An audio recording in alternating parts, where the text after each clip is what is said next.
सद्गुरू योगीराज गंगागिरीजी महाराज यांचा 178वा अखंड हरिनाम सप्ताह वैजापूर तालुक्यातील शनिदेवगाव येथे नुकताच मोठ्या उत्साहात सुरू झाला। यावेळी गंगागिरीजी महाराज की जय, रामगिरी महाराज की जय च्या जय घोषाने संपूर्ण परिसर भक्तिसागरात न्हाऊन निघाला। सप्ताहाच्या उद्घाटन प्रसंगी राज्याचे कृषी मंत्री माणिकराव कोकाटे, आमदार रमेश बोरनारे, मधुकर महाराज, सप्ताहाचे उपाध्यक्ष हरिचरण महाराज, संदीप महाराज, योगानंद महाराज, माऊली महाराज, रंजळे महाराज, मधुसूदन महाराज, बैरट महाराज, कापसे पैठणीचे बाळासाहेब कापसे, पंकज ठोंबरे, बाळासाहेब चिडे, अविनाश गालंडे, ज्ञानेश्वर व वंदना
गंगागिरी महाराजांच्या आशीर्वादाने आणि त्यांच्या नावाने सुरू झालेल्या या सप्ताहाच्या 178व्या सप्ताहाच्या निमित्ताने रामगिरी महाराजांनी मला या ठिकाणी पर्सनल फोन करून आमंत्रण दिलं आणि त्यासाठी कृषी प्रदर्शनाचं उद्घाटन करावं अशा प्रकारचा आदेश त्यांनी मला या ठिकाणी केलेला आहे।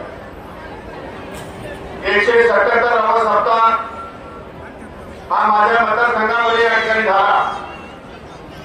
आमच्या सर्व सहकार्यांनी अत्यंत आत्मविश्वासाने महाराजांनी सांगितलं आणि एखादी गोष्ट राहिली असं कुठलंही या ठिकाणी शिल्लक काम सुद्धा आम्ही शिल्लक ठेवलं नाही आणि अतिशय उत्साहाने महाराष्ट्राच्या कानाकोपऱ्यातून वारकरी संप्रदाय, संत महंत, शेतकरी बांधव, महिला भगिनी फार मोठ्या संख्येत या ठिकाणी आल्या। त्यांची सेवा करण्याची संधी रामगिरी हरिभक्तपरायण रामगिरी महाराजांनी मला या ठिकाणी दिली, माझ्या सर्व सहकार्याने दिली। मी सर्वप्रथम त्यांच्या मनापासून या ठिकाणी आभार मानतो। आज 178व्या सप्ताहाचा पहिला दिवस आहे आणि या आजूबाजूच्या 60 छोट्या छोट्या गावांनी मिळून या सप्ताहाचं नियोजन केलेलं आहे।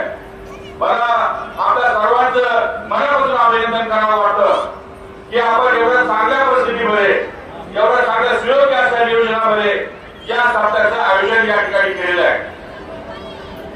आज सुदैवाने मागच्या वर्षी काहीतरी महाराजांनी चांगलं या ठिकाणी सांगितलं असल्यामुळे मे महिन्यातच या ठिकाणी पाऊस सुरू झाला आणि गोदावरी नदी दुथडी या ठिकाणी भरून वाहते।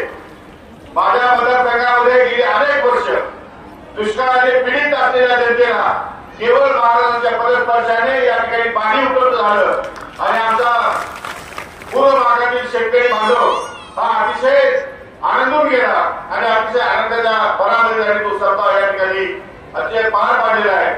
त्यामुळे माझ्या सगळ्या मतदारसंघातल्या जनतेलाही खूप आपुल वाटलेलं आहे की या सप्ताहाला आमचे सगळे सहकारी कार्यकर्ते म्हणजे आपल्या सप्ताहाला गेलंच पाहिजे। मला खरं या ठिकाणी 7 दिवस या ठिकाणी बोलणार सर या ठिकाणी बसलं पाहिजे। सर माझे मित्र आहे आणि अतिशय उत्कृष्ट काम आहे। विधानभवनामध्ये आपल्या सर्वसामान्य जनतेसाठी काम करत असताना सर हातचं राखून काही ठेवत नाही। त्यामुळे एक असा लोकप्रतिनिधी आपल्या भागाला मिळालेला आहे त्याचं कौतुक करावं तेवढं थोडंच आहे. मला या संपूर्ण सरकारच्या नियोजनामध्ये आमची तरुण मंडळी फार मोठ्या प्रमाणामध्ये या ठिकाणी सहभागी होताना दिसत आहे. हे या सप्ताहाचं वैशिष्ट्य आहे. आणि महिला भगिनी तर विचारूच नका. आम्ही गावामध्ये सभेला गेलो की 4 महिला सुद्धा येत नाही आणि इथं महिलांना बसायला जागा पडत नाही. हा फरक या ठिकाणी आम्हाला नेहमी जाणवतो. आमच्या महिला भगिनी सर्व कामधंदा हातात सोडून या सप्ताहामध्ये 7 दिवस सहभागी होतात. एवढेच नव्हे तर 5-7 हजार महिला या ठिकाणी वारकऱ्याचं काम करतात. खूप मोठी उपलब्धी, खूप मोठं काम या ठिकाणी आपण या ठिकाणी उभं केलंय. परमेश्वराचं नामस्मरण करत असताना आपल्या पाठीशी पांडुरंग हा कायमस्वरूपी उभा आहे. आणि या निमित्ताने आज सद्गुरू गंगागिरी महाराजांच्या सप्ताहाच्या निमित्ताने संपूर्ण महाराष्ट्राच्या कानाकोपऱ्यातून आपण या ठिकाणी येतो आणि हा सप्ताह अतिशय आनंदाने पार पाडतो. मला खात्री आणि विश्वास आहे हा सप्ताह यापेक्षा अधिक आनंदाने या ठिकाणी 7 दिवसात पार पडेल. कोणत्याही आमच्या भाविकांना कशाची कमतरता पडणार नाही. बोरणार सर आणि त्यांचे सर्व सहकारी या ठिकाणी व्यवस्था करतील. राज्याचा कृषी मंत्री म्हणून आपल्या संपूर्ण आमच्या कोणत्याही शेतकरी बांधवांना, महिला भगिनींना आणि तरुण वर्गाला कुठल्याही प्रकारची कमतरता पडणार नाही याची दखल सुद्धा निश्चितपणे महाराष्ट्र सरकार घेतल्याशिवाय राहणार नाही. आज आम्हाला कृषी प्रदर्शनाच्या उद्घाटनासाठी बोलवलंय. या ठिकाणी रामगिरी महाराजांचा आदेश झाल्यानंतर आम्ही उद्घाटन करणार आहोत. पुढे येणाऱ्या 7 दिवसामध्ये आपल्याला या कृषी प्रदर्शनाचा लाभ तयार करून घ्यायचा आहे. दर वर्षाचे कृषी प्रदर्शन भरवतात, नवनवीन तंत्रज्ञान या ठिकाणी देतात, शेतकऱ्यांना ज्ञान देतात आणि उत्पादित केलेला माल हा कशा प्रकारचा असावं अशा प्रकारचं मार्गदर्शन या ठिकाणी ते करत असतात महाराज. त्यांना पण मी मनापासून धन्यवाद देतो. महाराष्ट्राच्या तमाम शेतकऱ्यांना आपले सर्वांचे आशीर्वाद या ठिकाणी आवश्यक आहे. महाराज आपले आशीर्वाद आवश्यक आहे. आपण आशीर्वाद द्याल अशी अपेक्षा व्यक्त करतो. आपल्या सर्वांना या सप्ताहाच्या निमित्ताने शुभेच्छा व्यक्त करतो आणि आलेल्या सर्व पाहुण्यांच्या या ठिकाणी या स्वागत करून माझे 2 शब्द संपवतो. जय हिंद, जय महाराष्ट्र. प्रवरा न्यूजसाठी प्रतिनिधी पत्रकार भाऊसाहेब काळे तसेच पत्रकार दिलीप लोखंडे, शनी देवगाव परिसर. या यूट्यूब चॅनलला सबस्क्राईब करा.